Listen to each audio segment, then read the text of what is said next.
Nagsagawa ng forced evacuation ang Cagayano Cops sa mga residente ng Apari, Cagayan na apektado ng tumataas na storm surge bunsod ng masamang panahon.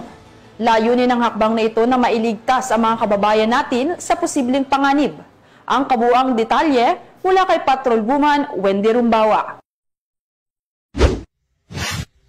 Sa kabila ng malakas na ulan at matinding hangin, mabilis at organisado ang isinagawang forced evacuation sa mga kabahayan na apektado ng malakas na storm surge sa Zone 5, Barangay Padaya, Apari, Cagayan, at tiniyak ng Cagayano Cops na ligtas na mailikas ang mga residente at maidala sa evacuation center nito lamang kasagsagan ng bagyong Nando kahapon ika-22 ng Setyembre ngayong taon.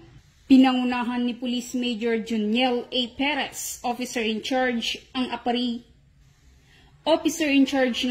Police Station, katuwang ang Municipal Disaster Risk Reduction and Management Office Apari at mga opisyales ng nasabing barangay. Hindi naging hadlang ang delubyong dala ng bagyo upang ipagpatuloy ng mga kapulisan ang kanilang tungkulin.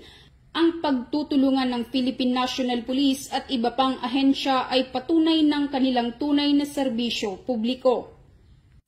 Ang Cagayano Cops ay nanatiling handa at nakatuon sa pagprotekta at paglingkod sa mga mamamayan sa kabila ng anumang pagsubok na dala ng kalikasan. Mula dito sa Lambak ng Cagayan, ako ang inyong Police News Network Correspondent, Patrolwoman Wendy Rumbawa, alagad ng batas, tagataguyod ng balitang pulis.